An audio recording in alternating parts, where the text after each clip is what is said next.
Welcome to our channel moody Pahadi. हमारे channel moody पहाड़ी में आपका स्वागत है। ने अपने ऊपर समाया है।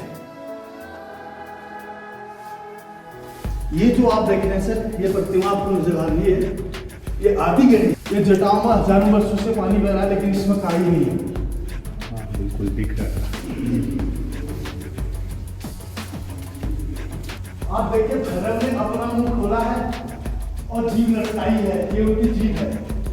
इनके मुंह से सब ब्रह्मलोक का मार्ग है। क्या होगा अगर मैं आपसे कहूँ कि उत्तराखंड की एक गुफा के अंदर शेषनाग अपना विशाल मुख खोले मौजूद है और श्रद्धालु उसी शेषनाग के मुख से प्रवेश करके उनकी पीठ पर चलते हुए पाताल लोक की यात्रा करते हैं। यही नहीं, यहाँ भगवान गणेश के कटे हुए धड़ की आकृति भी है, जिसके ऊपर एक ब्रह्म कमल मौजूद है। यहाँ काशी जाने का एक रहस्यमय मार्ग भी है और यहाँ तक कि कलयुग के अंत का संकेत भी मौजूद है। सुनने में ही ये सब एक पौराणिक कथा जैसा लगता है, लेकिन उत्तराखंड के पिथौरागढ़ जिले में स्थित पाताल भुवनेश्वर गुफा में आज भी लोग इन सभी आकृतियों को देख सकते हैं। We would like to thank Himalayan sniper channel, as Patal Bhuvaneshwar गुफा के अंदर आमतौर पर फोटोग्राफी और वीडियोग्राफी की अनुमति नहीं है, इसलिए इस वीडियो में इस्तेमाल किए गए अधिकांश दृश्य उन्हीं के वीडियो से लिए गए हैं। तो आइए धरती की सतह से लगभग 90 फीट नीचे उतरते हैं और शुरू करते हैं पाताल भुवनेश्वर की रहस्यमय यात्रा। गुफा में नीचे उतरते ही सबसे पहले शेषनाग का खुला हुआ मुख दिखाई देता है। यहाँ आप उनके दांत और विष से भरी थैली भी देख सकते हैं। पंडित जी बता रहे हैं कि श्रद्धालु उसी मुख से प्रवेश करते हैं और शेषनाग की पीठ पर चलते हुए उनकी गर्भ में यानी गुफा के भीतर आगे बढ़ते हैं। यहीं से पाताल भुवनेश्वर की रहस्यमय यात्रा शुरू होती है। के ऊपर हम चल रहे हैं। ये क्या है? शेषनाग की रीढ़ की हड्डी है। हाँ, बिल्कुल ठीक है, क्योंकि पूरी पाताल को शेषनाग ने अपने ऊपर समाया है। पंडित जी यहाँ राजा परीक्षित की बात कर रहे हैं, जिनको भी श्राप मिला था कि उनकी मृत्यु सांप के काटने से होगी। कहा जाता है कि इस श्राप से बचने के लिए उन्होंने पृथ्वी लोक और पाताल लोक के सभी नागों को समाप्त करने का प्रयास किया।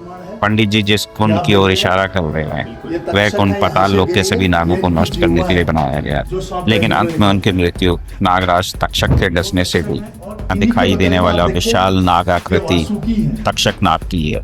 इसके पास ही वासुकी नाग की आकृति भी दिखाई देती है, जिन्हें समुद्र मंथन के समय देवताओं और असुरों ने रस्सी की तरह इस्तेमाल किया था। आगे पंडित जी आदि गणेश की आकृति दिखाते हैं। यह भगवान गणेश के उस धड़ का प्रतीक है जिसका सिर भगवान शिव द्वारा गलती से काट दिया गया था। इसके ठीक ऊपर ब्रह्म कमल दिखाई देता है कि जब तक गणेश जी के लिए नया सिर नहीं मिला, तब तक इस ब्रह्म कमल से अमृत की बूंदें गिरती रही, जिससे उनका धड़ जीवित रहा। आगे पंडित जी बताते हैं कि पाताल भुवनेश्वर के दर्शन को 4 धाम यात्रा के बराबर माना गया है। यहाँ केदारनाथ, पंचबद्री, अमरनाथ गुफा, अमरनाथ की हिमलिंग और अमरनाथ जी की जटाओं का प्रतीक है। पंडित जी के अनुसार इन स्थानों तक जाने के मार्ग भी इन गुफा से जुड़े हैं, लेकिन आम आदमी का इन गुफाओं से जाना संभव नहीं है। आगे काल भैरव की आकृति दिखाई देती है, जिनका कि मुख खुला हुआ है और जीभ बाहर निकली हुई है।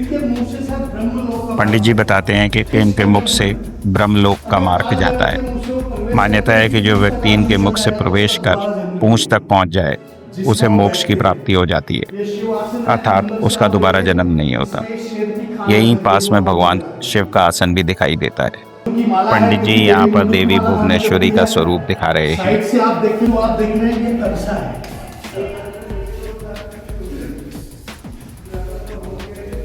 पाताल को अलग अलग युगों के हिसाब से देख रहे हैं। यहाँ पर है पाताल के 4 दरवाजे। इसमें आप देखिए, पंडित जी यहाँ पर 4 विशेष द्वारों के बारे में बता रहे हैं। पहला है पाप द्वार। कहा जाता है कि रावण की मृत्यु के बाद यह द्वार बंद हो गया। दूसरा है रण द्वार। मान्यता है कि महाभारत के युद्ध के बाद यह मार्ग भी बंद हो गया। तीसरा है धर्म द्वार, जिससे आज श्रद्धालु प्रवेश करते हैं। और चौथा है मोक्ष द्वार, जिसे मुक्ति का प्रतीक माना जाता है। मोक्ष का दरवाजा है। अब जहाँ से हम पाताल में प्रवेश करें। ऊपर पंडित जी कल्प वृक्ष की आकृति दिखाते हैं और नीचे के इस क्षेत्र को कदली वन बताते हैं। सी जगह मान्यता है कि इसी कदली वन में ब्रह्म कमल की खोज करते हुए भीम पहुंचे थे, जहां उनकी मुलाकात हनुमान जी से हुई थी। पंडित जी ये भी बताते हैं कि भृगु ऋषि, वशिष्ठ ऋषि, कपिल ऋषि और मार्कंडेय ऋषि सहित कई महान ऋषियों ने इसी कदली वन में तपस्या की थी। अभी हम पाताल को देख रहे हैं सर, ये इसका पहला तल है। इसके नीचे जो है 6 तल और है। हिंदू पुराण में उल्लेख है कि इसके जो 7वें तल में है राजा बलि है। गुफा के छत पर जो आकृति दिखाई देती है उसे कामधेनु गाय का स्वरूप बताया जाता है। यहाँ से ये टपकती है। कहा जाता है कि उसके थनों से अमृत जैसी बूंदें लगातार टपकती रहती हैं। इसी क्षेत्र को पितरों के तर्पण और पिंडदान के लिए पवित्र माना जाता है। आगे देवताओं को अमृत ग्रहण करने के लिए 7 अमृत कुंड दिखाई देते हैं, जिनकी रखवाली ब्रह्मा जी के वाहन हंस को सौंपी गई थी। पंडित जी बताते हैं कि एक दिन हंस ने खुद ही अमृत पी लिया, जिससे नाराज होकर ब्रह्मा जी ने उन्हें श्रापित कर दिया। लेकिन एक दिन ऐसा हुआ कि इसी हंस ने अमृत को जूठा कर दिया। इनको ब्रह्मा जी ने श्राप दिया, सर आपकी गर्दन जो है उल्टी रेखा से टेढ़ी कर दी। अब सामने दिखाई देने वाली ये विशाल आकृतियां भगवान शिव की जटाएं हैं। आमतौर पर 3 रंग की दिखाई देती हैं। सफ़ेद जटा को गंगा, काली जटा को यमुना और भूरी जटा को सरस्वती का प्रतीक माना जाता है। इन जटाओं के नीचे 33 करोड़ देवी देवताओं स्नान कर रहे हैं और भगवान शिव की आराधना कर रहे हैं। ये जो आप देख रहे हैं सूक्ष्म लिंगों के रूप में आपको नजर आ रहे हैं। ये 33 कोटि प्रकार के देवी देवता भगवान शिव की आराधना में है। ये जटाओं में हजारों वर्षों से पानी बह रहा है, लेकिन इसमें काई नहीं है। बिल्कुल दिख रहा है। शिव की जटाओं के पास एक कुंड भी दिखाई देता है। मान्यता है कि पांडव विश्वकर्मा जी को यहाँ लाए थे और उनके द्वारा इस कुंड का निर्माण कराया गया। आप यहाँ राजा भगीरथ के हाथ की आकृति भी देख सकते हैं। आगे पंडित जी 108 शिवलिंगों का उल्लेख करते हैं, जिसमें नर्मदेश्वर महादेव विशेष माने जाते हैं। पंडित जी बताते हैं कि इस शिवलिंग का निचला भाग हमेशा नम रहता है, जबकि ऊपरी भाग सूखा दिखाई देता है।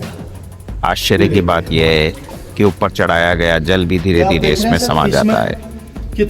इसी विशेषता के कारण नर्मदेश्वर महादेव को यहाँ अत्यंत चमत्कारी शिवलिंग माना जाता है। भगवान नर्मदेश्वर, आप देखिए तारे आसमान के, और इनके बीच में आप देखिए साहब ये सप्तऋषि मंडल है। अगल ये पाताल भुवनेश्वर महादेव का शिवलिंग है। ये शिवलिंग जो है इस गुफा के 7वें तल से स्वयंभू है। इसमें आप देखिए ब्रह्मा जी खड़े हैं और विष्णु जी सैया में लेटे हैं।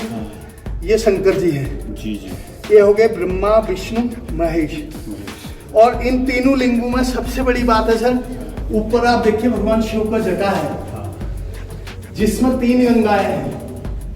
पहले वाले ब्रह्मा जी हैं सर, उनसे ब्रह्मा जी में पानी गिरता है। और बीच वाले विष्णु जी हैं, उनसे विष्णु जी में पानी गिरता है। और बगल वाले शंकर जी हैं, उनसे शंकर जी में पानी गिरता है। अच्छा। ये जो पानी गिरने का क्रम ऐसे नहीं कभी टूटेगा नहीं, बूंद बूंद करके तीनों को नहलाएंगे। अच्छा, काशी आता है। हाँ, यहाँ से काशी वाराणसी तक इसका लिंक है। अच्छा। पंडित जी बताते हैं कि यहाँ पृथ्वी और ब्रह्मांड का स्वरूप दिखाया गया है। यहाँ त्रेता युग, सतयुग, द्वापर युग और कलयुग का भी उल्लेख किया गया है। पंडित जी के अनुसार कलयुग का स्तंभ बहुत तेजी से बढ़ रहा है। ऐसा माना जाता है कि जैसे जैसे संसार में पाप बढ़ रहा है, यह स्तंभ भी उतनी तेजी से ऊपर को बढ़ रहा है। और जिस दिन यह स्तंभ ब्रह्मांड को छू लेगा, उस दिन सृष्टि का अंत हो जाएगा। आस्था के अनुसार यह स्थान समय, युगों और सृष्टि के चक्र का प्रतीक माना जाता है।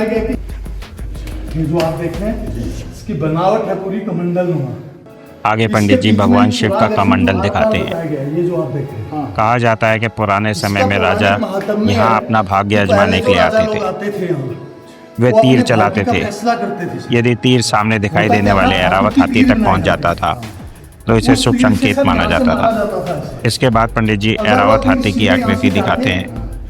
वे उसके दांत, सूंड और विशेष रूप से उसके 1000 पैरों की ओर ध्यान दिलाते हैं। अगर वो इनमें से तीर कुछ पैर वहाँ की से सीधे आकृतियां यहाँ लग गई, यहाँ दिखाई देती तो हैं, उनकी मन्नत यहीं जबकि पूर्ण बाकी होगी। गुफा के भीतर और गहराई में बताई जाती ये हैं। जो आपको दिख रहा है फ्रेंड्स, जब और मैं पहली ये बार उसके पाताल कान है, भुवनेश्वर देखो आया एक था, साइड में है, तब मैं भी एक ज़्यादातर दूसरी लोगों की साइड में तरह है। सिर्फ गुफा की और ये सुंदरता हाथी की सूंड है। देखकर वापस लौट गया था। ये जो आप सच देख कहूँ रहे तो हैं, मुझे वहाँ ये मौजूद उसके अधिकांश दिखाने वाले दांत आकृतियाँ हैं। और उनसे जुड़ी मान्यता के और बारे में अंदर में कुछ आप भी देखें, नहीं पता ये चला उसके खाने और वाले ना ही दांत मुझे हैं। पता था। और मुझे ये जो लगता आप है देख यहाँ आने वाले और इसकी अधिकांश बात लोगों इसकी के साथ यही ये होता पैर है। ऐसे आते हैं। इसलिए मेरी आपसे एक छोटी सी विनती है, ये अगर पूरे आप कभी हजार पाताल पैर भी भुवनेश्वर इधर से आने आगे की भी योजना गुफा है। बना रहे हैं वो जो आपको तो अंदर पहले नजर आ इस रही है, वीडियो वो को भी जरूर पैर ही देख ऐसे लें। ऐसे लगते हैं। मुझे विश्वास है कि इसके बाद जब आप गुफा के अंदर जाएंगे तो आप सिर्फ उसकी प्राकृतिक सुंदरता ही नहीं बल्कि हर आकृति के पीछे छिपी धार्मिक और सांस्कृतिक मान्यताओं को समझ पाएंगे, और तब पाताल भुवनेश्वर का अनुभव आपके लिए बिल्कुल अलग और कहीं अधिक अद्भुत हो जाएगा। हर हर महादेव।